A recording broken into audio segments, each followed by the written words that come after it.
എല്ലാവർക്കും സ്വാഗതം. അപ്പോൾ നമ്മൾ ഇന്ന് ബാത്റൂമിൻ്റെ അന്നേരം ചെയ്യാം കേട്ടോ. അതുപോലെ നിലത്തിൻ്റെ പണി ഏകദേശം കഴിഞ്ഞിട്ടുണ്ട്. നിലത്തിൻ്റെ അല്ല, ചുമേൻ്റെ പണി ഏകദേശം കഴിഞ്ഞിട്ടുണ്ട്. അപ്പോൾ ജനൽക്കൈ വെച്ചിട്ടുണ്ട്.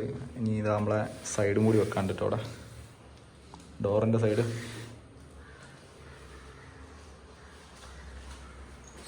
മാലൊക്കെ വെച്ച് തള്ളി കഴിഞ്ഞിട്ടുണ്ട് കേട്ടോ. അപ്പോൾ ഒരു ഭാഗം തള്ളി കഴിഞ്ഞിട്ടുണ്ട്. അപ്പോൾ ഈ കാണുന്ന 2.2-ൻ്റെ ടൈലാട്ടോ, ഫുൾ ബോഡി ടൈലാണ് ഒട്ടിക്കാൻ പോണത്. ടൈലൊക്കെ വെച്ച് മട്ടൊക്കെ സെറ്റാക്കി കേട്ടോ.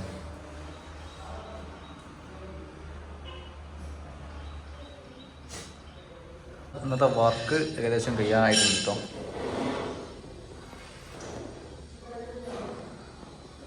ജനൽ കൈ പിന്നെ ഇവിടേക്ക് മടക്കി ഒട്ടിച്ചിട്ടുണ്ട്. ഡോറിൻ്റെ മടക്കി ഒട്ടിച്ചിട്ടുണ്ട്. ഫ്ലോറടക്കിയത് നമ്മളിവിടെ ഒരു ചെറിയൊരു കെട്ടൂര കെട്ടിയിട്ടുണ്ട്. അപ്പോൾ അതിൻ്റെ റീസർ അവിടെ വെക്കണം.